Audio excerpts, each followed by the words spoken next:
السلام علیکم ناظرین، امید ہے کہ آپ سب حضرات خیریت سے ہوں گے۔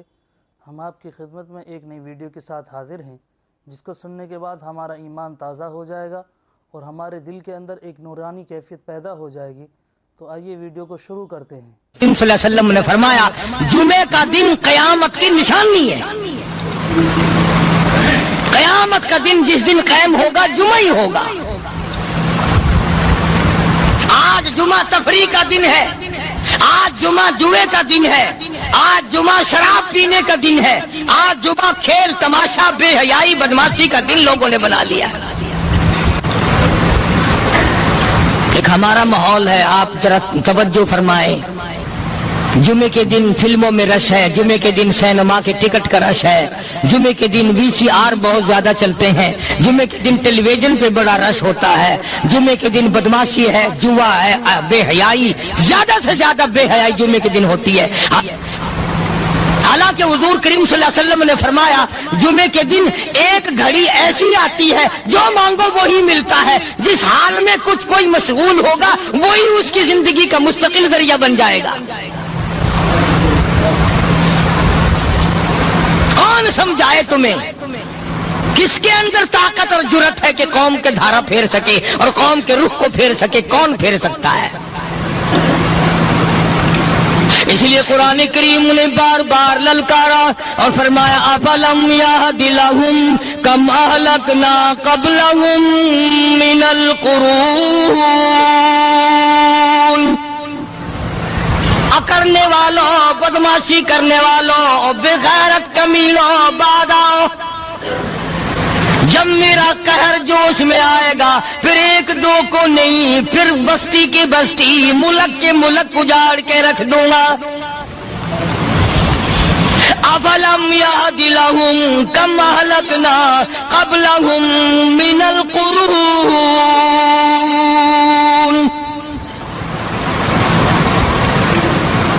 میں نے قرن کے قرن اجاڑ دیے، میں نے روئے زمین کے مالک اجاڑ دیے، میں نے ملکوں کے بادشاہ اجاڑ دیے، میں نے وزیر اعظم اجاڑ دیے، میں نے گورنروں سے بھیک کے ٹکڑے منگوا دیے۔ میں وہ خدا ہوں وتعز من تشاء وتذل من تشاء بیدک الخیر انک علی کل شیء قدیر۔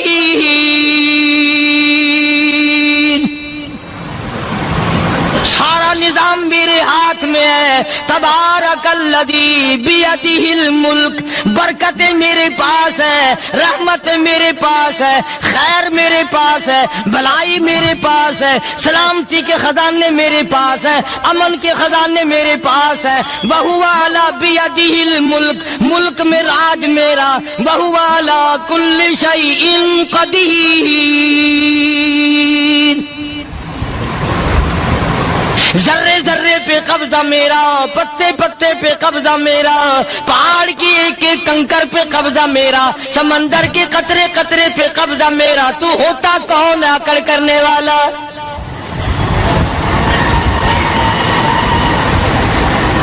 غور نہیں کرتے، سوچتے نہیں ہیں کہ کلام الہی ہمیں کیا بتانا چاہتا ہے۔ جناب عثمان رضی اللہ تعالیٰ عنہ فرماتے ہیں اور لوگوں، میں نے ساری زندگی گزار دی اسلام کے بعد، جس دن سے میں نے کلمہ پڑھا آخری دم تک کوئی جمعہ ایسا نہیں، کوئی جمعہ ایسا نہیں گزرا اللہ کے نام پر میں نے ایک غلام خرید کے آزاد نہ کیا ہو۔ پہلے لوگ بھی جمعے کے دن درود پاک کی کثرت کرتے تھے، خیرات کیا کرتے تھے کہ 8 دن کا کفارہ ہو جائے، اللہ تبارک و تعالی راضی ہو جائے۔ آج کے دن قیامت آئے گی، نہ جانے میرا کیا حال بنے گا، کن لوگوں میں میرا شمار ہوگا۔ مدنی کریم صلی اللہ تعالی علیہ وسلم کا دربار لگا ہوا ہے، مجلس ہے آقا مدنی صلی اللہ علیہ وسلم کی۔ وہ کتنے مقدروں والے جوان تھے جو اپنے محبوب صلی اللہ علیہ وسلم کی مجلس میں بیٹھتے تھے، وہ کتنے خوش بخت اور خوش نصیبے والے لوگ تھے جو اپنے آقا کے سامنے بیٹھتے تھے۔ حضور کریم صلی اللہ علیہ وسلم نے فرمایا مجھے 3 چیزوں سے بڑی محبت ہے، 3 چیزیں بڑی پیاری لگتی ہیں، 3 چیزیں دنیا میں بڑی مرغوب ہیں مجھے۔ فرمایا ایک، نماز میری آنکھوں کی ٹھنڈک ہے۔ سرکار کی پسندیدہ بات سنو، فرمایا نماز میری آنکھوں کی ٹھنڈک ہے۔ جو نماز پڑھتا ہے وہ میری آنکھوں کو ٹھنڈا کرتا ہے، جو نماز نہیں پڑھتا کیا مطلب؟ وہ مجھے رنج دیتا ہے۔ اور جامع ترمذی میں ایک حدیث موجود ہے، ارشاد ہے حضور کریم سب کہہ دو صلی اللہ علیہ وسلم کا، فرمایا کہ ہر پیر کے دن، ہر جمعرات کے دن ہر امتی کا نامہ اعمال میرے سامنے پیش کیا جاتا ہے۔ ہر امتی کا اعمال نامہ سرکار کے سامنے کر دیا جاتا ہے، تیرے فلاں امتی کا یہ عمل ہے۔ ذرا مسجد میں بیٹھے ہو، قبلے کی طرف منہ کیے بیٹھے ہو، لوگوں سوچو تو صحیح ہمارے اعمال نامے دیکھ کر آقا کو کتنا رنج ہوتا ہوگا، ہمارے کردار دیکھ کر، ہماری روسیائی کو دیکھ کر آقا کو کتنا رنج پہنچتا ہوگا صلی اللہ علیہ وسلم۔ ارے ہم نے حضور کی ذات اقدس کو رنج پہنچایا، پریشانی پہنچائی، تکلیف پہنچائی، پرواہ نہیں کرتے نمازوں کی، نوجوان بھی بوڑھے بھی حج کر کے بھی نماز پڑھتے لوگ، اور اب تو ویسے بھی دانا بینا لوگ ہیں۔ تو آپ نے ارشاد فرمایا کہ میری آنکھوں کی ٹھنڈک نماز میں ہے۔ 3 چیزیں مجھے پیاری ہیں پوری دنیا میں، 3 چیزیں پسندیدہ ہیں میری۔ سب سے پہلی فرمایا نماز میری آنکھوں کی ٹھنڈک ہے، قرۃ عینی فی الصلاۃ او کما قال النبی صلی اللہ علیہ وسلم۔ فرمایا جس آدمی، جس امتی کا یہ دل کرے کہ میں نبی کی آنکھ ٹھنڈی ہو، اسے چاہیے کہ نماز پابندی سے پڑھے۔ دوسرا فرمایا وفادار عورت مجھے بڑی پسند ہے۔ حضور کریم صلی اللہ علیہ وسلم نے فرمایا وفادار عورت، ہائے ہائے ہماری ماؤں سے زیادہ وفادار کون ہوں گی؟ جناب عائشہ صدیقہ رضی اللہ تعالیٰ عنہ فرماتی ہیں کالی کملی والے کے گھر میں 3 مہینے چولہے میں آگ نہیں جلتی تھی۔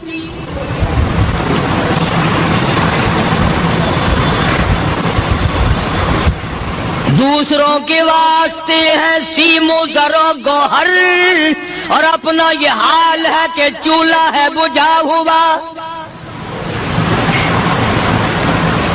جناب عائشہ صدیقہ رضی اللہ تعالیٰ عنہ فرماتی ہیں ہمیں 24 گھنٹے میں 1 پانی کا پیالہ اور 1 کھجور کا دانہ ملا کرتا تھا۔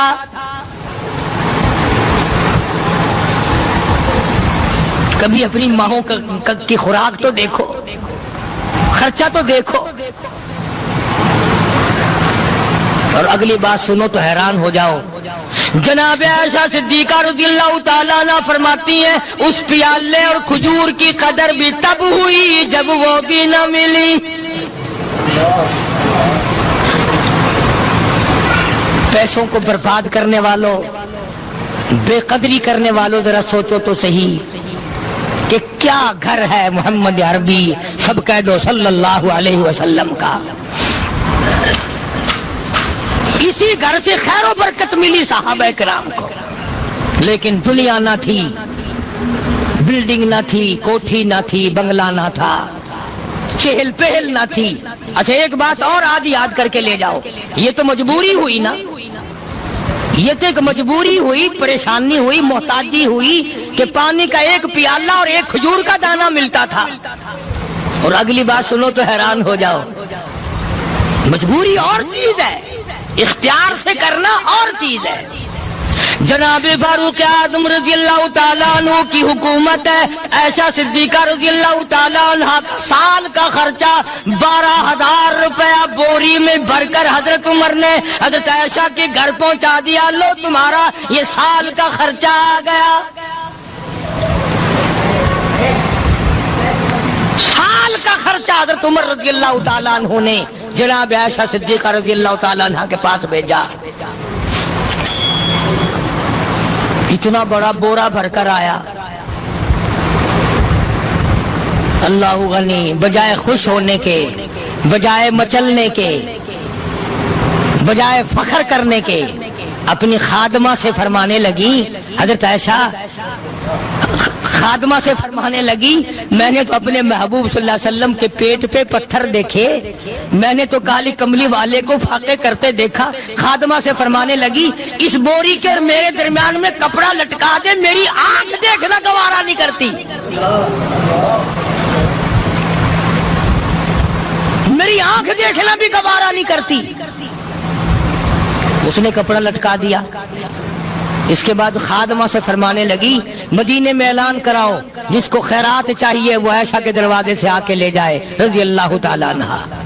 سارے مدینے میں اعلان ہوگا، خیرات لینے والے آ جاؤ۔ شیئر ضرور کریں۔ ایک اور بات تھی اس وقت میں، ضرورت مند جاتا تھا، یہ نہیں کہ ٹیبک میں ہزاروں روپیہ پڑا ہوا پھر بھی مانگ کے کھانا ہے، جیب میں ہزاروں روپیہ پھر بھی مانگنا ہے، پلے سے نہیں کھانا۔ کہ جتنے بھیک مانگے ہیں نا، بھیک مانگنے والے، 1 کروڑ روپیہ دے دو انشاءاللہ شام کو پھر بھی مانگے گا، اس کے مقدر میں بھیک مانگنا ہے۔ فرمانے لگی کچھ نہیں ہے، وہ خادمہ کہنے لگی کچھ نہیں ہے۔ اب وہ خادمہ کہنے لگی کہ اگر 1 ٹکے کا گوشت منگوا لیتی تو تم بھی اپنا روزہ کھول لیتی، گوشت سے میں بھی کھا لیتی۔ کیا جواب دیا اما عائشہ صدیقہ رضی اللہ تعالیٰ عنہ نے؟ فرمانے لگی، اب تانا دینے سے کیا فائدہ، تو نے اس وقت یاد کیوں نہیں دلایا؟ اس لیے میں نے یہ واقعہ سنا دیا کہ پہلی بات سن کر کے تو آپ لوگوں کے دل میں بھی یہ بات آئی ہے نا کہ جی مجبوری ہے، چوری تو وہ کرنے سے رہی بیچاری، پریشانی جو ہوئی، غربت جو ہوئی، تنگی جو ہوئی، چلو پانی کا پیالے پہ گزر کیا۔ اور نہیں، یہ حضرات اختیاری بھی فاقہ کرتے تھے۔ اب 12,000 آیا اور افطار کرنے کے لیے چھچوا رہے، کھجور بھی نہیں۔ اور ہم تو خدا جانے کب کب تک کا انتظام سوچتے ہیں، پوتے پوتیوں تک کا انتظام جب تک نہ کر لیں اور اولاد در اولاد تک کا انتظام نہ کر دیں، اس وقت تک ہماری تسلی تو ہوتی نہیں۔ اسی کو مجذوب نے بڑے عجیب طریقے سے سمجھایا، کہتا ہے کہ آنے والی کس سے ٹالی جائے گی، آنے والی کس سے ٹالی جائے گی، اور جان ٹھہری جانے والی جائے گی، روح رگ رگ سے نکالی جائے گی، تجھ پہ ایک دن خاک ڈالی جائے گی، تیرے رشتہ دار عزیز اقربا دھڑا دھڑ مٹی پھینک کے ایسے آئیں گے گویا تجھے پہچانتے بھی نہیں۔ بڑی بڑی عجیب باتیں کہی مجذوب علیہ رحمت نے، اللہ کی رحمت نازل ہو اس کی قبر مبارک پہ، آمین کو۔ کہتا ہے سب کی سب ہیں راہ روے کوئے فنا، سب چل رہے ہیں فنا کی طرف۔ اب یہ جو ہم لوگ بیٹھے ہیں نا، خوش ہو رہے ہیں، میری 50 سال عمر ہو گئی، میری 60 سال عمر ہو گئی، میری 40 سال عمر ہو گئی، میری 30 سال کم عمر ہو گئی، اور اصل بات ہمارے اور اپنے آپ کو آخرت کے لیے جس قدر ممکن ہو سکے تیاری کریں۔ آج کل بڑی رات ہے، سویرے اٹھو، کم سے کم صبح و شام ہر آدمی 1 تسبیح درود شریف کی، 1 تسبیح استغفار کی، اور 1 تسبیح تیسرے کلمے کی، یہ تو کم سے کم ہو ہی جائے۔ بکواس کرتے سو جاتے ہیں، بکواس کرتے اٹھ جاتے ہیں، بھلا ہے کوئی زندگی کا معاملہ؟ اللہ سے معافی مانگتا سو جا اور معافی مانگتا اٹھ جا، خدا کی قسم اللہ کا دریائے کرم جوش میں آئے۔ تو یہ ساری چیزیں میں نے لیے عرض کی، تو وقت پورا کرنے والا حساب نہیں کہ نہ جانے کس کو توبہ کی توفیق ہو جائے۔ کم سے کم ان 3 تسبیحوں کو ہر مرد عورت لازمی پکڑ لے۔ 1 تسبیح درود شریف کی، 1 تسبیح سبحان اللہ والحمدللہ ولا الہ الا اللہ واللہ اکبر ولا حول ولا قوۃ الا باللہ العلی العظیم، اور 1 تسبیح استغفر اللہ الذی لا الہ الا هو الحی القیوم واتوب الیہ، یا استغفر اللہ ربی من کل ذنب واتوب الیہ، اور 1 تسبیح درود شریف کی اللہم صلی علی سیدنا مولانا محمد وعلی آل سیدنا مولانا محمد مبارک وسلم وصلی علیہ۔ جب 1 مرتبہ درود بندہ پڑھے گا 10 بار اللہ کی رحمت آئے گی، 10 گناہ معاف ہوں گے، 10 درجے بلند ہوں گے، 10 خطائیں معاف کر دی جائیں گی، تو کتنا بڑا اجر ہے۔ خصوصاً بوڑھوں کو چاہیے کہ وہ گپوں میں اپنا وقت خراب نہ کریں۔ خدا کی قسم قبر میں جانے کے بعد تجھے 1 سانس کی مہلت۔ پر مجھے اس بات کا افسوس ہے کہ آپ لوگ پورا مضمون سننے کی کوشش نہیں کرتے، بلکہ بعض لوگ بالکل اخیر میں سر سے، ایک ہے جمعے کی فضیلت حاصل کرنا، ایک ہے جمعہ پڑھنا، ایک ہے سینوں نہاونا، اس میں بڑا فرق ہے۔ ایک ہے سر سے اتارنا اور ایک ہے اس کی فضیلت کا حاصل کرنا۔ حدیث پاک میں آتا ہے کہ جمعے کے دن فرشتے دروازے پہ کھڑے ہو کر کے حاضری لگاتے ہیں۔ ہاں، اللہ صاحب مل کی ٹیکسٹائل مل کی حاضری کا تو پتا ہے، مسجد کی حاضری کا کوئی پتا نہیں۔ اگر دیر ہو جائے تو وہ گیٹ کیپر واپسی کر سکتا ہے، اگر دیر میں آیا تو یہ فرشتہ نہیں کہتا، وہ لانتی ہوا پیچھے سے۔ بہت مدت کی بات ہے، علامہ یوسف بن نور رحمۃ اللہ علیہ زندہ تھے، میں کراچی تھا، تو حضرت نے مجھے فرمایا کہ جمعہ ہمارے یہاں پڑھا دو اب کے۔ میری والی وہ جمعہ پڑھاتا تھا ان دنوں میں، تو میں جب گیا تو ہم ایک چھوٹے سے دروازے سے داخل ہونے لگے۔ ایک پٹھان کہنے لگا پرلے دروازے سے چلو، میں بھی ادھر سے جاتا ہوں۔ میں نے کہا کیوں؟ کہنے لگا فرشتہ ادھر رجسٹر لیے کھڑا ہے، تم ادھر سے گھس جاؤ گے تمہارا حاضری نہیں لگے گا۔ وہ کہنے لگا فرشتہ بڑے گیٹ پہ کھڑا ہے، ادھر چلو۔ تو کم سے کم اس پٹھان کا تو یہ عقیدہ ہے کہ فرشتہ کھڑا ہے، اور تمہارا خیال یہ ہے کہ جمعے کے دن نہ فرشتہ ہے نہ خدا ہے، کوئی بھی نہیں ہے۔ اس لیے سیرت النبی صلی اللہ علیہ وسلم کا عنوان شروع ہوگا، مفتی آؤ پورا مضمون سنو تاکہ لطف آئے، دل و دماغ بنے۔ اور عقیدہ میں نے تمہیں بتا دیا، لا الہ الا اللہ، خدا کے سوا الہ کوئی نہیں، مشکل کشا کوئی نہیں، پیدا کرنے والا کوئی نہیں، فصل میں، دکان میں، کارخانے میں اس کے سوا برکت دینے والا کوئی نہیں۔ اور یہ بات بتائی کس نے؟ محمد الرسول اللہ صلی اللہ علیہ وسلم، ہمارے نبی حضرت محمد الرسول اللہ صلی اللہ علیہ وسلم نے ہمیں یہ بات بتائی، خدا کے بعد خدا کوئی نہیں، مصطفیٰ کے بعد نبی کوئی نہیں، حضور صلی اللہ علیہ وسلم کے بعد کوئی کسی قسم کا جو نبوت کا دعویٰ کرے وہ کافر ہے، دجال ہے، بے ایمان ہے، وہ خنزیر سے بدتر ہے جو میرے آقا کے ختم نبوت کے تاج کو ہاتھ لگائے گا۔ فرمایا لہم قلوب لا یفقہون بہا، اللہ پاک جل شانہ فرماتے ہیں جس کا دل قرآن کریم سمجھنے کا عادی نہیں، لہم قلوب لا یفقہون بہا، جس کا دل قرآن سمجھنے کے لیے تیار نہیں، وَلَهُمْ أَعْيُنٌ لَا يُبْصِرُونَ بِهَا، جس کا کان اللہ کا قرآن سننے کے لیے تیار نہیں، أَمْ لَهُمْ آذَانٌ لَا يَسْمَعُونَ بِهَا، أَمْ لَهُمْ آذَانٌ يَسْمَعُونَ بِهَا، جس کا کان خدا کا قرآن سننے کو تیار نہیں۔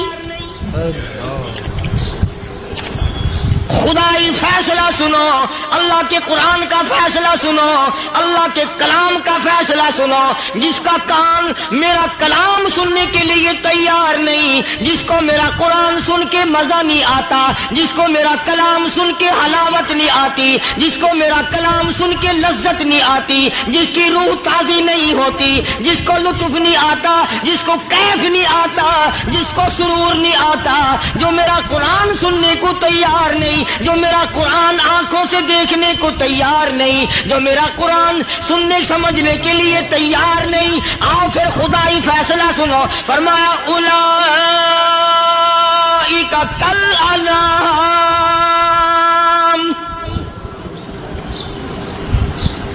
میرا فیصلہ نہیں، کسی پارٹی کا فیصلہ نہیں، کسی فرقے کا نہیں، کسی طبقے کا نہیں، کسی جماعت کا نہیں، فرمایا اولئک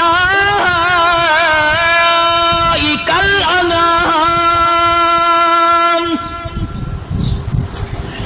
پیدا کرنے والا مالک و خالق کہتا ہے مجھے اپنی کبریائی کی قسم یہ سارے جانور ہیں،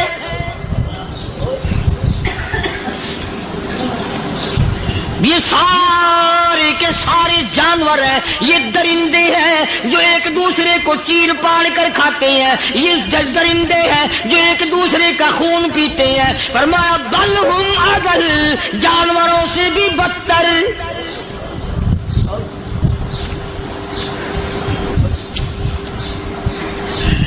جس کے دل میں قرآن سن کر ترس نہیں، جس دل میں رحم نہیں، اپنے سے کمزور دیکھ کر جس کے دل میں شفقت نہیں، مہربانی کا مادہ نہیں، فرمایا وہ کوئی بندہ ہے، وہ تو جانور ہے. اور خدا قسم میں آ گیا، فرمایا بل ہم اضل، اس سے بھی بدتر. اللہ والے جو ہیں وہ ان خصلتوں کو دور کراتے ہیں، اور وہ آدمی کے مزاج اور دل میں سے ایسی چیزیں نکالتے ہیں جو اس کی بربادی کا ذریعہ بنتا ہے.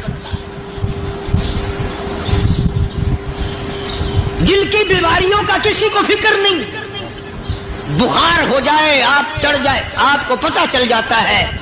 نزلہ ہو جائے، آپ کو پتہ چل جاتا ہے. کھانسی ہو جائے، پتہ چل جاتا ہے. دل کی بیماریوں کا کیا پتہ چلے؟ صحابہ اکرام رضوان اللہ تعالی علیہ مجمعین کی جماعت کے اللہ پاک کے محبوب حضرت محمد الرسول اللہ صلی اللہ تعالی علیہ وسلم نے دلوں کی صفائی کی. پہلے لوگ جھونپڑیوں میں کچے کوٹھوں میں رہتے تھے، نہ اتنی صفائی تھی نہ اتنی ترقی تھی. آج برتنوں کی صفائی دیکھو، کپڑوں کی صفائی دیکھو، مکان کی صفائی دیکھو، رات دن بس اسی دھندے میں لگے ہوئے. سارا دن برتن دھونے سے فرصت نہیں، سارا دن کپڑوں کے بناؤ اور سنوار میں فرصت نہیں. تو اللہ والے ایسے موقع پر بڑی عجیب بات کہتے ہیں. وہی مجذوب ہے، مجذوب علی رحمت کہتے ہیں بظاہر تو ہر شے میں بے حد صفائی، بظاہر تو ہر شے میں بے حد صفائی، مگر دل میں ہے گندگی انتہائی. بظاہر تو ہر شے میں چہرے کی صفائی، بدن کی صفائی، نہ جانے کتنی قسم کا صابن ہے، نہ جانے کتنی قسم کے پاؤڈر ہیں، نہ جانے کتنی قسم کے شیمپو ہیں، نہ جانے کتنی قسم کے کپڑے ہیں، کیا چال ڈھال ہے، کیا نئے نئے ڈیزائن ہے. مجذوب کہتا سب کچھ دیکھ لیا، بظاہر تو ہر شے میں بے حد صفائی، مگر دل میں ہے گندگی انتہائی. جس یار کی بیٹھک میں بیٹھ کے کھانا کھایا، جس رشتہ دار کی بیٹھک میں بیٹھ کے کھانا کھایا، اسی کی بہن کو دیکھ کر آبرو پہ ڈاکہ ڈالنے کا پروگرام ہے. جس دوست کے گھر میں بیٹھ کے کھانا کھایا، اسی دوست کی بیوی کی عزت لوٹنے کا پروگرام ہے. پرانے زمانے میں اب بھی دلی جیسے شہر میں اگر دعوت کی جاتی ہے تو وہاں ایک تشتری میں نمک آتا ہے سب سے پہلے. عرب میں بھی دستور تھا پرانے زمانے میں، اگر کوئی دعوت کرتا، کوئی تقریب کرتا، سب سے پہلے نمک آتا تھا. ایک ایک انگلی ہر شخص نمک چاٹتا تھا. کیا مطلب؟ جس نے نمک چاٹ لیا اب وہ نمک حرامی نہیں بنے گا. اس گھر میں چوری کرنا، اس گھر کی آبرو کا غلط تصور لانا، اس گھر کے مال میں خیانت کرنا وہ حرام سمجھتا تھا جس گھر کا میں نے نمک چکھ لیا. اور مسلمانوں کی بات نہیں، ہندوؤں کی بھی یہ باتیں تھی. مولانا محمد علی صاحب جلندری سب قید رحمت اللہ علیہ فرمایا کرتے تھے کہ ایک سکھ تھا بہت بڑا ڈاکو، مسلمان اور ہندو مل کر اس کو ساتھ ملا کر کے لے گئے کہ یہاں اس گاؤں میں اس پنڈ میں ڈاکہ ڈالے. سفر کر کے گئے، تکلیف اٹھا کے گئے. اس سکھ ڈاکو نے پوچھ لیا کہ یہ کون سا گاؤں ہے کہ یہ فلانا ہے. اچھا سارے کے سارے یہ تلاش کرو، یہ سوچ بچار کرو، اپنے پنڈ کی، اپنے علاقے کی، کسی مسلمان کی، کسی ہندو کی، کسی سکھ کی، کسی چوڑے چمار کی اس گاؤں میں لڑکی تو نہیں؟ ہمارے یہاں سے کوئی لڑکی تو شادی ہو کے یہاں نہیں آئی ہوئی. ان ساروں میں سے کہنے لگا کہ ہمارے بھنگی کی لڑکی جمادار کی یہاں آئی ہوئی ہے. کہنے لگا واپس چلو، بیٹی بیٹی ہے چاہے بھنگی کی ہو یا نواب کی ہو. ارے کل بیٹی کا ڈولا دیا تھا، آج ڈاکہ ڈالیں گے، شرم نہیں آئے گی؟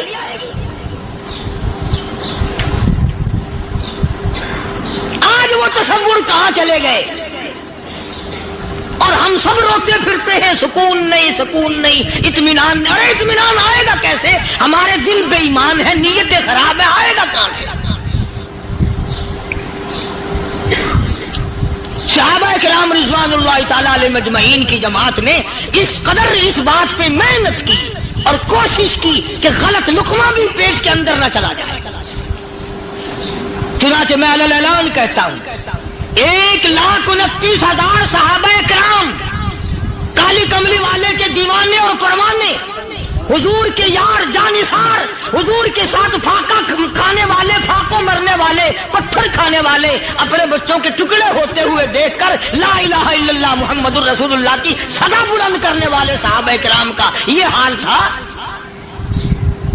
پیدل سفر کر کے جاتے تھے یہودی عیسائی، شام نکل گئے، فلسطین نکل گئے، ہندوستان آ گئے، 2 سال لگ جاتے تھے، اپنی جوان بیٹیوں کو مسلمانوں کے گھروں میں چھوڑ کے آ جاتے تھے۔ کبھی نگاہ نبوت نے جن کو رنگ دیا تھا، کبھی کسی صحابی پہ ذرہ برابر الزام نہیں لگا۔ ان یہودیوں کا، ان عیسائیوں کا یہ عقیدہ تھا کہ محمد صلی اللہ علیہ وسلم کے جو غلام ہیں، ان کی نگاہ بھی پاک ہے، ان کے دل بھی پاک ہیں، ان کے ارادے بھی پاک ہیں، ان کے ہاتھ بھی پاک ہیں۔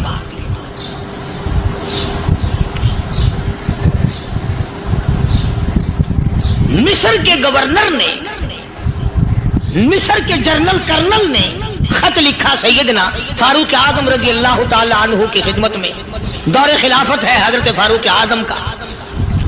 کیا خط لکھا کہ حضور مجھے کافی وقت گزر گیا ہے اور فلاں علاقے میں آپ کے حکم سے ہم نے جانا ہے اور راستہ صرف ایک ہے اور اس راستے میں جال بچھا دیا گیا، اب مجھے مشورہ دیں میں کیا کروں، حکم دیں مجھے۔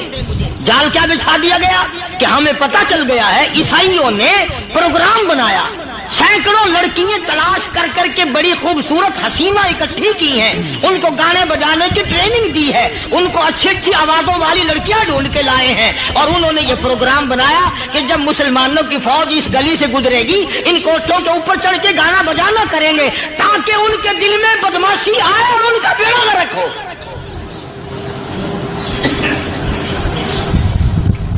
کبھی کافر کا یہ عقیدہ تھا کہ مسلمان کا دل بگڑا تو یہ گیا، اس کی نیت میں خرابی آئی اور یہ تباہ ہوا۔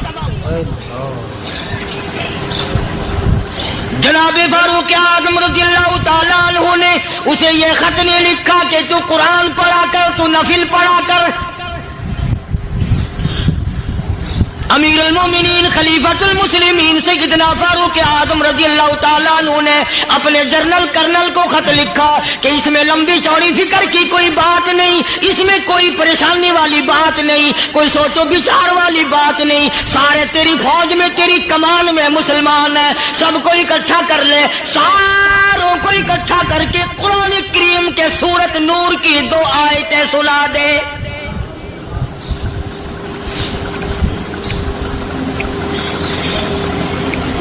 یہ بھی نہیں فرمایا کہ سزا سناؤ، اتنے کوڑے لگیں گے، جو خلاف کرے گا یوں قید ہوگی، یہ کورٹ مارشل کر دیا جائے گا، کچھ نہیں۔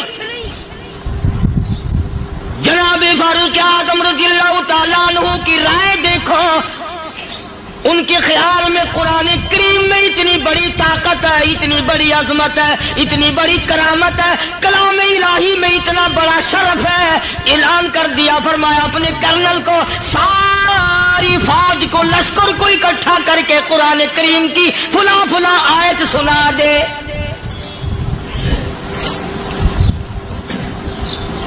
اور اس کے بعد بے دھڑک فوج کو، لشکر کو اسی راستے سے گزار کے لے جا، بے دھڑک لے جا۔ ہائے کبھی قرآن کی 2 آیتوں سے کام بن جاتا تھا، اب سارے قرآن سے میرا تیرا کام نہیں بنتا۔ قصور قرآن کا نہیں ہے، یہ میرا تیرا ہے۔ یہ تو اتنی وفادار کلام ہے، اتنی پاک کلام ہے، خدا کی قسم ہزاروں رجسٹروں کے گتے، ہزاروں چائے کے ڈبے، ہزاروں مٹھائی کے ڈبے، لاکھوں کروڑوں دوائیوں کے ڈبے گندے نالوں پہ، کوڑیوں پہ، روڑیوں پہ پڑے ہیں، اور جس گتے نے قرآن کے ساتھ یاری لگا لی، خدا کی قسم کوئی آدمی بغیر وضو اس گتے کو بھی ہاتھ نہیں لگا سکتا۔ ہزاروں نہیں، لاکھوں کپڑے مارکیٹ میں پڑے، پر جس کپڑے نے قرآن سے یاری لگا لی، جو کپڑا جسدان بن کر قرآن پہ چڑھ گیا، لوگ اس کو بھی چومتے ہیں، اور چومنا چاہیے۔ یارو کپڑے نے قرآن سے یاری لگائی تو کپڑا عظمت والا بن گیا، گتے نے یاری لگا لی تو گتا بن گیا۔ ہزاروں قسم کے کاغذات روزانہ ذلیل ہوتے پھرتے ہیں. جس کاغذ پہ قرآن لکھا گیا وہ عظمت پا گیا, جس سیاہی سے قرآن لکھا گیا وہ سیاہی عظمت والی بن گئی. ارے اگر مسلمان قرآن کو اپنے اندر پیدا کر لے, اس کی عظمت کو بسا لے, اس کو اپنا لاہ عمل بنا لے, اس کو اپنے سر پہ رکھ لے, تو کیا یہ بندہ قرآن کے ساتھ وفاداری کرے تو قرآن کیا خیال ہے قرآن بے وفائی کر دے گا؟ یقین نہیں, یقین اصل بات اعتقاد کی ہے. یقین کا تو یہ عالم بنا ہوا ہے کہ اگر کوئی چوری کا معاملہ ہو جائے اور کسی پر شبہ ہو, اگر اسے کہو کہ قرآن اٹھا دے تو دیر نہیں لگائے گا, اور اگر کہے کہ فلانی خانگاہ کا کنڈا مار دیا کہ یہ کام میں نہیں کرتا. خانگاہ کے کنڈے پہ ایمان ہے, قرآن پہ ایمان نہیں. اس پر یقین ہے کہ پیر اندھا کر دے گا, اور یہاں یقین نہیں کہ جس خدا نے پیدا کیا اگر میں نے جھوٹا قرآن اٹھایا تو وہ برباد کر دے گا.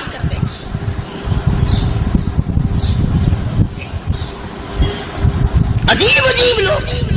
چنانچہ مصر کے کرنل نے, مصر کے جنرل نے ساری فوج کو اکٹھا کر لیا.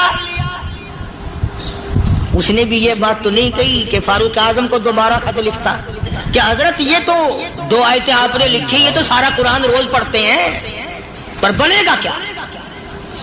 جیسے فاروق اعظم کا یقین تھا, فاروق اعظم کی فوج کے کرنل کا بھی یقین ہے, فاروق اعظم کے فوج کے جنرل کا بھی یقین ہے. اس نے ساری فوج کو اکٹھا کیا, لشکر کو جمع کیا, اور اس کے بعد کہنے لگا قل للمؤمنین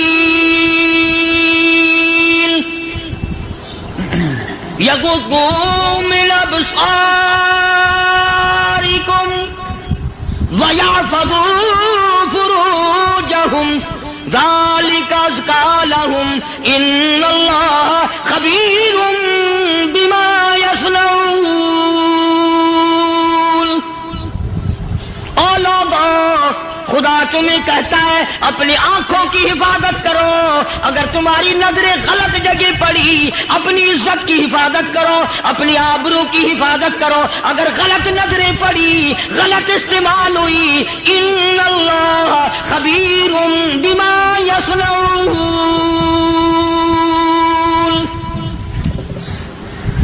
اللہ پاک تمہارے ساتھ ساتھ ہے, وہ ہر چیز کو دیکھتا جائے گا, وہ ہر چیز تمہاری دیکھے گا. چنانچہ تاریخ شاہد ہے, ابن حشام نے لکھا ہے, ابن خلدون نے لکھا ہے, اور کئی مورخین نے لکھا ہے کہ جب مسلمان جنرل نے, مسلمان کرنل نے اپنی فوج کو قرآن کی 2 آیتیں سنائی اور اس کے بعد حکم دیا چلو, تمام کا تمام لشکر چل رہا ہے. ادھر ڈھول بجا, دھماکے بجے, گانا شروع ہوا, گانا بجانا شروع ہوا, ساری فوج نکل گئی, سارا لشکر چلا گیا. لڑکیوں نے دیکھا کہ یہ تو ختم ہو گئے, نیچے آواز دے کے کہنے لگی اور جانے والوں یہ ساری فوج کئی اندھوں کی فوج تو نہیں.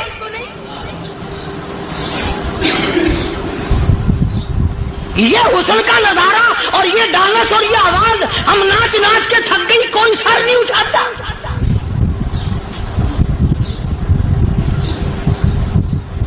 اور آج دیکھ لیں آپ, ہر گھر کے اوپر وہ لگا ہوا ہے ایریل, لعنت کا ایریل لگا ہوا ہے, لعنت کا ایریل. حاجیو تم کیا کہتے ہو کہ ہمارے گھر کا اس میں کیا بگڑے گا؟ خدا کی قسم وہ بگڑتا ہے, وہ دیمک لگتی ہے, وہ تباہی پھرتی ہے, تمہیں پتہ بھی نہیں چلتا. تم نے کیا سوچ رکھا ہے؟ مسلمان کرنل کے حکم پہ ساری فوج نکل گئی. ناچنے والی گانے والی لڑکیاں عیسائیوں کی حیران ہیں. کیا ہوا؟ لاکھوں کی تعداد میں فوج گزر گئی, کوئی نگاہ اٹھا کے نہیں دیکھتا. ایک مسلمان سپاہی گزرتا گزرتا نیچی نظریں کیے کہنے لگا سر کیسے اٹھائے, نگاہ کیسے کوئی اٹھائے گا؟ یہ سارے کے سارے اللہ کا قرآن سن کر آئے ہیں.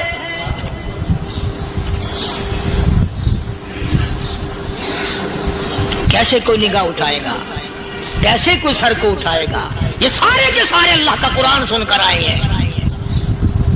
ان کا عمل ہوا نا قرآن پہ, ان کے عمل کا کتنا بڑا اثر پڑا۔ مورخین نے لکھا، ابن حشام لکھتا ہے، عیسائی لڑکیوں نے چھلانگیں لگا دی، کوٹھی سے نیچے آ گئی، کہنے لگی عام مسلمانوں وہ قرآن ہمیں بھی سنا کے جاؤ جس میں اتنی اسپرٹ ہے، اتنی طاقت ہے، جو حسن کے نظارے سے روک دے، جو گانے بجانے سے روک دے۔ یہ تو آدمی کے دل کا سکون ہے، نہ گانا سنتے ہو نہ حسن کا نظارہ کرتے ہو، جاتے والے یوں نہ جاؤ، ہمیں بھی وہ قرآن سنا کے جاؤ۔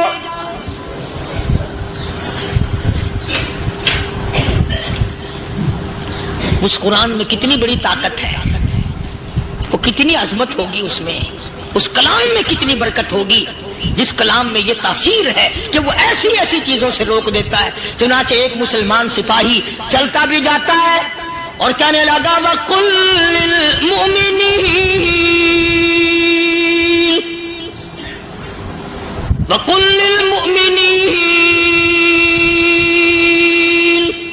قرآن کی آیت پڑھ کے سنائی، سینکڑوں نہیں بے شمار لڑکیاں ایک مسلمان کی زبان سے اللہ کا قرآن سن کے کہنے لگی، اور جانے والوں چھوڑ کے نہ جاؤ، ہمیں بھی کلمہ پڑھاؤ۔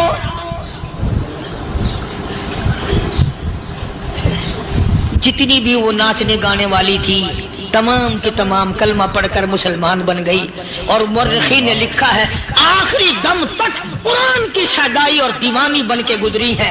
پھر وہ لڑکیاں جو رات دن حسن و جمال کا پیکر بنی رہتی تھی، علماء نے لکھا ہے جب موت آئی ایک ایک کے بدن میں کپڑے لباس میں موت آئی تو 50-50 ٹاکی لگی ہوئی تھی۔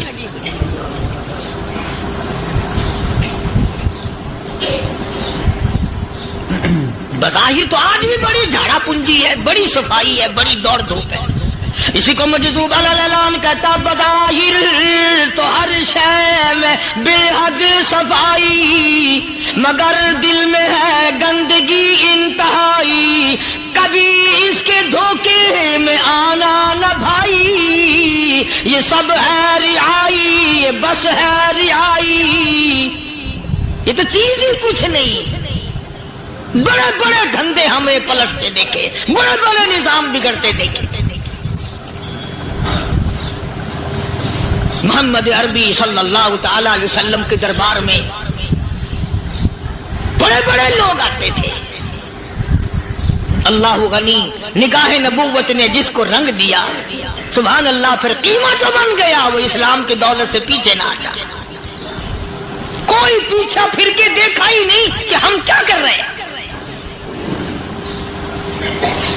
ایک لذت تھی، ایک کیف تھا، ایک سرور تھا صحابہ کرام۔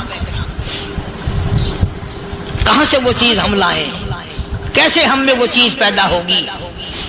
جنگ بدر ہوا، بڑی بہترین بات ہے، توجہ لکھ کے لے جاؤ، انشاءاللہ قبروں میں دعائیں دو گے۔ جنگ بدر ہوا، 70 سے زیادہ کافر پکڑے گئے، مدینے میں پکڑ کے قیدی بنا کر کے لائے گئے۔ تنگ دستی کا زمانہ ہے، 1 سال نہیں ہوا مسلمان گزر کے آئے تھے، مار کھا کے آئے، پریشان ہو کر آئے، دن دولت چھوڑ کر لٹا کر آئے، ان کے پلے کیا تھا؟ شام کا وقت ہوا، مدنی کریم صلی اللہ تعالی علیہ وسلم نے مسجد کے دروازے میں کھڑے ہو کر اعلان فرما دیا، کون ہے جو میرے مہمانوں کو کھانا کھلائے؟ اور وہ مہمان کوئی شہنشاہ تھے، ہیں بھی کافر، ہیں بھی اسلام کے دشمن، آئے بھی صحابہ کرام کو مارنے، میدان جنگ سے پکڑ کے لائے گئے، جنگی قیدی ہیں۔ اس نبی کی طرف کبھی منہ کیا کر جس نبی کا تو غلام ہے، امتی بڑا پھرتا ہے۔ فرمایا کون ہے جو میرے مہمانوں کو کھانا کھلائے؟ صحابہ کرام میں سے کسی نے 2 پکڑ لیے، کسی نے 1 کو ساتھ لے لیا۔ ایک بنادار سا غریب سا صحابی ہے، اس نے ساتھ لے لیا ایک مہمان اور گھر لے کے گیا۔ بیوی کو کہنے لگا کہ کھانا کتنا ہے کہ بس 1 آدمی جو کا ہے 1 آدمی کی کافی ہوگا۔ کان میں کہنے لگا اپنی بیوی کے، دستور تھا عرب کا مہمان اور میزبان اکٹھے کھایا کرتے تھے. اپنی گھر والی کے کان میں کہنے لگا کہ اس کے آگے کھانا رکھ دیں گے مہمان کے, جب یہ کھانا شروع کر دے گا کسی بہانے سے دیوا بجھا دیو, میں یوں ہی منہ کو خالی ہلاتا رہوں گا, یہ کھانا کھا لے گا, پیٹ بھر جائے گا اس کا. چنانچہ کھانا آگے رکھ دیا, جو کچھ بھی تھا اس نے کھانا شروع کیا کہ جی آپ بھی کھائیں, کہ ہاں میں بھی کھا رہا ہوں. بس یوں ہی کھانے میں بھی ہاتھ لگائے, منہ کو بھی ہاتھ لگائے اور منہ کو چلائے بھی برابر. بیوی نے چراغ بجھا دیا. یہ عمل تو صحابی کر رہا ہے اپنے گھر میں. ادھر قرآن کریم نازل ہو گیا محمد کریم صلی اللہ علیہ وسلم کی ذات پہ, فرمایا وَيُؤْثِرُونَ عَلَىٰ أَنفُسِهِمْ وَلَوْ كَانَ بِهِمْ خَصَاصَةٌ وَمَن يُوقَ شُحَّ نَفْسِهِ فَأُولَٰئِكَ هُمُ الْمُفْلِحُونَ. اور میرے محبوب مبارک کو تیری امت میں ایسے لوگ بھی ہیں جو اپنا منہ خالی ہلا رہا ہے, بیوی بھوکی بیٹھی ہے, چراغ بجھائے بیٹھی ہے اور اپنے ہاتھ کو خالی چلا رہا ہے, اور میرے بندے کا پیٹ بھر رہا ہے. اور میرے محبوب مجھے اپنی عظمت کی قسم, میں تیری ان دیوانوں پہ جنت واجب کر چکا.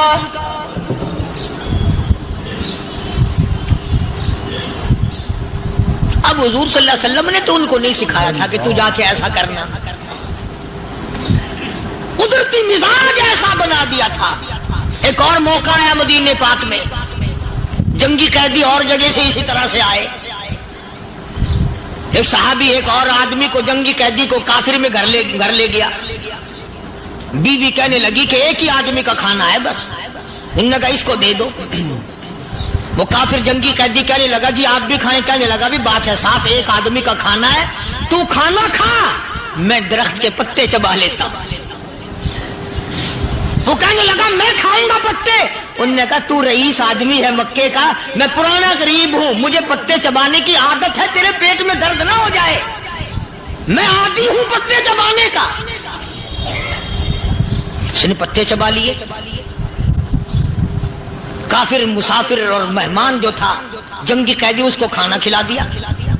دوسرے دن پھر ایسی نوبت آئی, اس نے کہا آپ بھی میرے ساتھ کھانا کھائیں گے؟ کہ نہیں بھائی تو کھا, میں بچے چبانے کا عادی ہوں.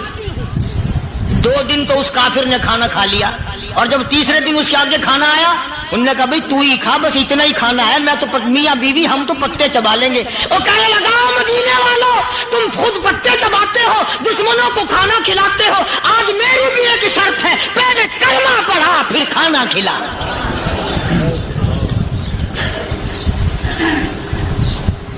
آج میری بھی ایک شرط ہے. 2 دن کے عمل نے کفر کو ہی مٹا دیا, اسلام چمک گیا. 2 دن کے عمل نے, میرا تیرا 60 سال کا عمل ہے, کبھی کسی کافر کو مسلمان بنایا؟ الٹے ہی کام, ہر غلط, ہر معاملہ الٹا ہی ہے. ہر آدمی بیزار ہوتا ہے, یار دین تو کچھ نہیں, یار اسلام کچھ نہیں, یارو ایمان کچھ نہیں. اسی کو قرآن کریم نے للکار کے آواز دے کے فرما دیا, لوگوں ایسی گڑبڑ نہ کرو ورنہ میں وہ خدا ہوں. فَأَخَذَتْكُمُ الصَّاعِقَةُ وَأَنْتُمْ تَنظُرُونَ. جبریل امین نے ایک چیخ ماری, ساری قوم کے جگر پھٹ گئے. میں وہ خدا ہوں, لا تركضوا وارجعوا إلى ما أترفتم فيه ومساكنكم لعلكم تسألون. لوگ مکان چھوڑ کے بھاگتے ہیں, ماحول چھوڑ کر بھاگتے ہیں, معاشرہ چھوڑ کر کے بھاگتے ہیں. خدا کہتا آؤ, جن مکانوں پہ تمہیں ناز تھا وہ یہ کھڑے بھاگ کر رہے. اسی کو قرآن کریم کہتا ہے ان الذین قالوا ربنا اللہ ثم استقاموا. وہ آدمی جس نے لا الہ الا اللہ محمد الرسول اللہ صلی اللہ علیہ وسلم پڑھا, اللہ کی توحید کا اقرار کر لیا, او میرے مالک تیرے سوا میرا کوئی مشکل کشا نہیں, حاجت روا نہیں, میرے دل کے بھید کو جاننے والا نہیں, نہیں، میری بگڑی بنانے والا کوئی نہیں، اجڑوں کو بسانے والا کوئی نہیں، کھیتی کو آباد کرنے والا کوئی نہیں، ایک دانے سے سینکڑوں دانے بنانے والا تیرے سوا کوئی نہیں۔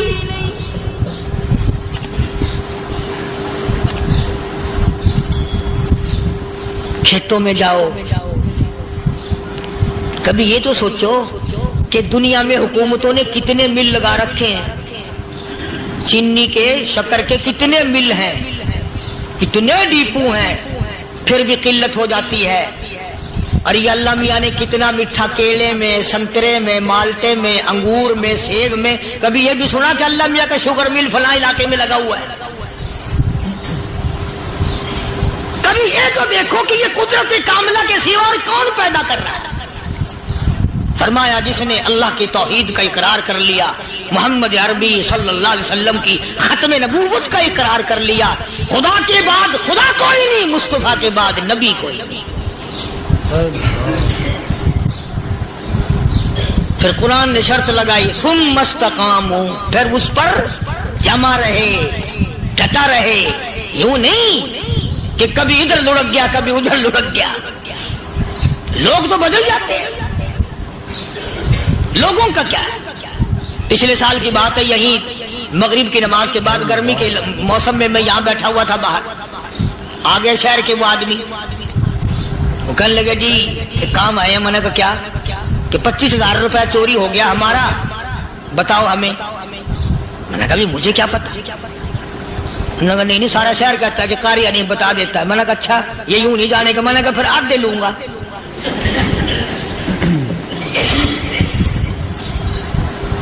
25,000 گم ہوئے ہیں نا، 12.5 میرے، 12.5 تمہارے۔ کہنے ہیں دیکھو نا جی بال بچے چھوٹے چھوٹے غریب بچے ہیں جن کے وہ پیسے ہیں۔ میں نے کہا اچھا میں بادشاہ لگا ہوا ہوں؟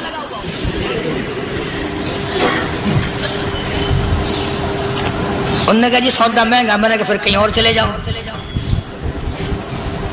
جتنا میں نے سمجھایا نہیں ماننا کہ اگر ہمیں یوں پتہ چل جائے مولویوں کو، ولیوں کو، تو پھر یہ لاکھوں کروڑوں پولیس والے رکھنے کی ضرورت ہے بھلا؟ اتنی بڑی فوج کا رکھ کر کیا کریں گے ہم؟ اربوں روپیہ فوج کا خرچہ ہے، 2 ولی، ایک ولی کو اس بارڈر پہ بٹھا دیں گے، ایک ولی کو اس بارڈر پہ بٹھا دیں گے، پھر ہم بڑھانا دیں گے اولیاء کرام رجمت۔ ذہنیت ماری گئی، سمجھ نہیں پاتے، دین کے قریب نہیں آتے لوگ، سمجھتے نہیں۔ فرمایا ثم استقاموا تتنزل علیہم الملائکۃ الا تخافوا ولا تحزنوا وابشروا بالجنہ التی کنتم توعدون۔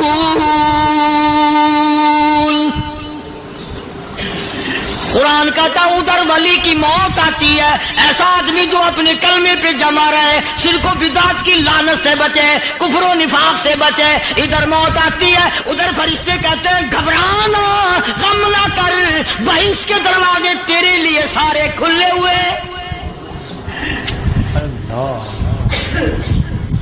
وَلَكُمْ فِيهَا مَا تَشْتَهِي أَنفُسُكُمْ وَلَكُمْ فِيهَا مَا تَدَّعُونَ۔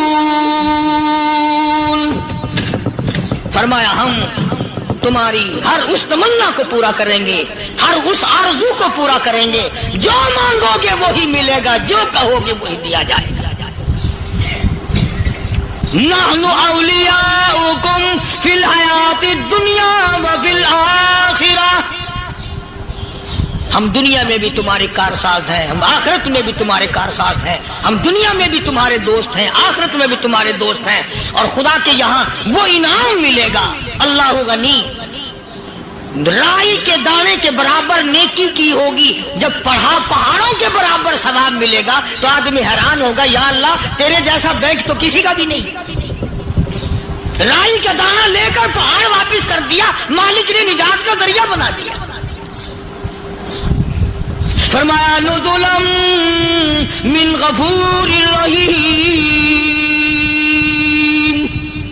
یہ مہمانی ہے پروردگار عالم کی طرف سے، قرآن اعلان کر کر کے کہتا وبالاسحار هم یستغفرون. اللہ پاک فرماتے ہیں میرے بندوں کی نشانی یہ ہے کہ وہ آخری رات میں بڑے ویلے سحری کے وقت اٹھ کر استغفار کرتے ہیں، اللہ کے حضور میں معافی مانگتے ہیں، روتے ہیں، عاجزی کرتے ہیں. کہتا کہ ایک تڑپ سی دل میں امنگتی ہے، ایک درد جگر میں ہوتا ہے. ایک تڑپ سی دل میں امنگتی ہے، ایک درد جگر میں ہوتا ہے. ہم رات کو رویا کرتے ہیں جب سارا عالم سوتا ہے. سب لوگ سوئے ہوئے ہوں اور اللہ کا دروازہ کھٹکھٹا، اندھیرے میں مالک کائنات کے سامنے جھولی پھیلا، اپنی بگڑی کا سوال کر، اپنی مشکلات اس مالک کے سامنے پیش کر جو سارے جہان کا خالق و مالک ہے. عقیدہ بھی بناؤ، اعمال بھی بدلو، مزاج بدلو، طبیعتوں میں انقلاب لاؤ، اور لوگوں ان گھروں کو مسلمانوں والے گھر بناؤ. تم برا مان کے جاؤ یا بھلا مان کے جاؤ، میں اپنے عقیدے کی بات کو چھپاتا نہیں. جس گھر میں کوئی مرد عورت قرآن کے کھولنے والا نہیں، میں اس گھر کو مسلمان کا گھر نہیں کہتا، وہ چوڑے اور کراڑ اور سکھ کا گھر ہے. تمہیں یہ سکھایا کس نے ہے کہ مرنے کے بعد قرآن پڑھا جاتا ہے اور ساری زندگی میں نہیں پڑھا جاتا؟ یہ قرآن مردوں کے لیے تھوڑی آیا، یہ زندوں کے لیے آیا. حدیث پاک میں آتا ہے حضور کریم سب کہہ دو صلی اللہ علیہ وسلم نے فرمایا عیسیٰ علیہ الصلوۃ والسلام ایک قبرستان سے گزرے، گورستان سے گزرے تو ایک قبر کو دیکھا. وہ نبی ایسا تھا، اس کے معجزات ایسے تھے. قبر میں دیکھا تو ایک بڑھیا جل رہی ہے، سڑ رہی ہے، تباہ ہو رہی ہے، رو رہی ہے. تو عیسیٰ علیہ الصلوۃ والسلام پناہ کر کے وہاں سے گزر گئے. چند دنوں کے بعد جو اسی قبر کے پاس سے گزرے تو عیسیٰ علیہ السلام کو دھیان آیا کہ اس قبر میں ایک بڑھیا بڑی عذاب بھگت رہی تھی، مگر اس دن جو دیکھا وہ تو عیش میں بیٹھی ہے، تخت میں بیٹھی آرام کر رہی ہے. سیدنا عیسیٰ علیہ السلام نے اللہ پاک سے سوال کر دیا الہی مرنے کے بعد تو آدمی کوئی نیکی بھی نہیں کر سکتا، اس نے کیا کر لیا کہ اس کا سارا نظام بدل گیا؟ آواز آئی اے عیسیٰ لکھ کے لے جاؤ یہ بات، حضور کا فرمان ہے. فرمایا اے عیسیٰ اس مائی کے چھوٹے سے پوتے نے استاد کے پاس جا کر کے پڑھا بسم اللہ الرحمن الرحیم. اس ننھے سے منہ سے، چھوٹے سے منہ سے جب یہ لفظ نکلا اے اللہ تو بڑا مہربان ہے، تو بڑا کریم ہے. عیسیٰ چھوٹے سے منہ سے جب نکلا، وہ تو معصوم تھا، اس کے منہ سے جب نکلا نا کہ میں بڑا مہربان ہوں، میں نے اس معصوم بچے کے صدقے میں اس کی دادی پہ کرم کر دیا. اس کے نام میں بڑی برکتیں ہیں، اس اللہ کا نام لینے میں بڑی برکت ہے. گڑ میں مٹھاس ہے، اللہ کے نام میں مٹھاس نہیں. ٹافیوں میں مٹھاس ہے، اللہ کے نام میں مٹھاس نہیں.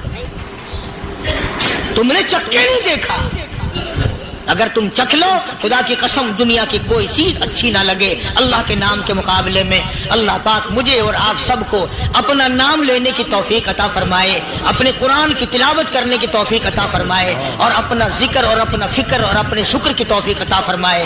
اور اللہ پاک ہم سب کو یہ ہمت دے کہ مرتے دم تک ہم قرآن سے یاری کریں، قرآن سے وفاداری کریں.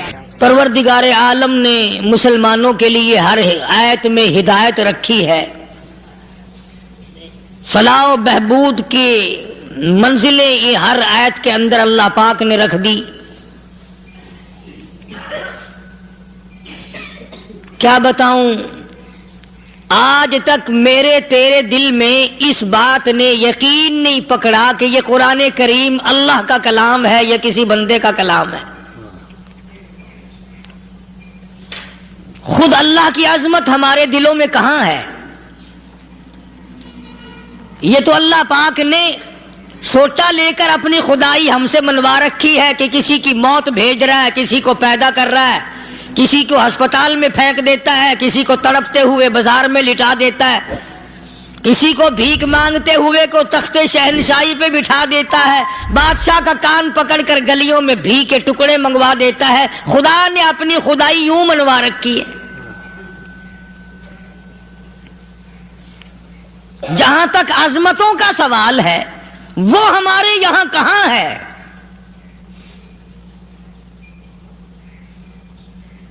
میں اپنی اور اپنے بزرگوں کی کیا بات کروں، اس اللہ والے کی بات کروں جس کو دوسرے طبقے کے لوگ بھی مانتے ہیں۔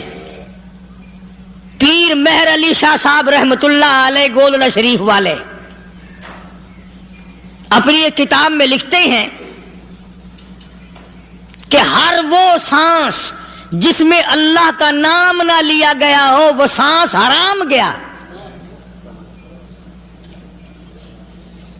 جس سانس میں پروردگار عالم کا نام نہ آیا ہو، مالک کائنات کا نام نہ آیا ہو، فرماتے ہیں سانس بھی تو ایک نعمت ہے، جب رکتا ہے تب پتہ چلتا ہے کہ یہ کتنی بڑی نعمت تھی۔ تو ہر سانس کے آنے کا شکریہ کا طریقہ یہ ہے کہ ایک مرتبہ اللہ آدمی کی زبان سے نکل جائے۔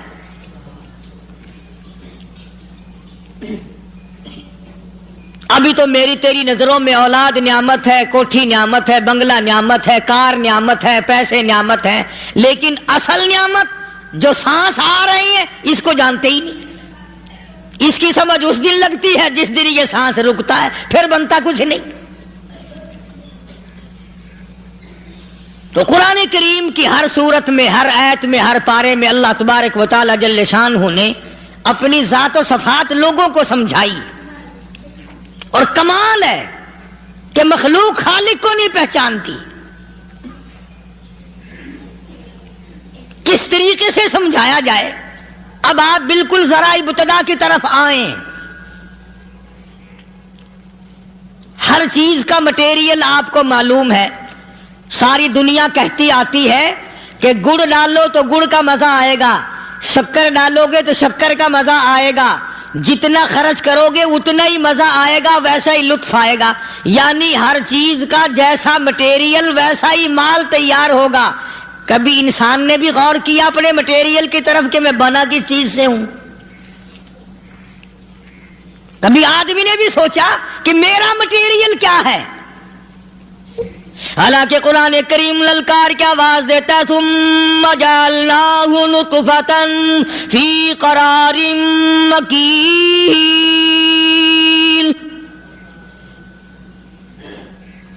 ثم جعلناہ نطفۃ من ماء مہین، میں نے تجھے ذلیل پانی سے بنایا، گندے پانی سے بنایا۔ هل أتى على الإنسان حين من الدهر لم يكن شيئا مذكورا، میں نے تجھے ایسی چیز سے بنایا جس چیز کا نام لینا بھی تیرے ماں باپ پسند نہیں کرتے تھے۔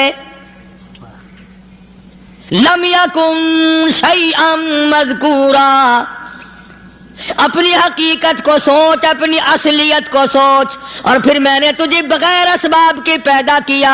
ذرا توجہ تو کرو، فرمایا تیری ماں ساگ کھایا کرتی تھی اور میں اندر اندر آنکھیں بنا رہا تھا۔ اسباب تو دیکھ، مٹیریل تو دیکھ۔ ماں ساگ کھاتی ہے، اندر آنکھیں بن رہی ہیں جو سارے جہان کو دیکھ لیں۔ اماں گاجریں کھاتی ہے، اندر دل بن رہا ہے۔ اماں روٹیاں کھاتی ہے، اندر دماغ تیار ہو رہا ہے۔ اماں دال کھاتی ہے، اندر زبان تیار ہو رہی ہے۔ کس نے بنائے؟ فرمایا آؤ، کبھی تم نے آسمان دیکھ کر تمہاری سمجھ میں نہیں آتا، ستاروں سے میں سمجھ میں نہیں آتا، چاند کو دیکھ کر میری خدائی سمجھ میں نہیں آتی، سورج کو دیکھ کر میری خدائی سمجھ میں نہیں آتی، اور چل تو اپنے اصلیت کی طرف تو دیکھ کر مجھے مان جا،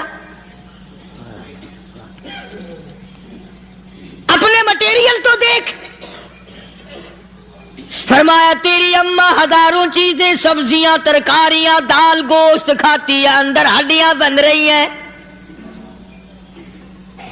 ادھر چائے کا پانی پیتی جاتی ہے تیری اماں، میں اندر اندر کتنا بہترین چہرہ بناتا جا رہا ہوں۔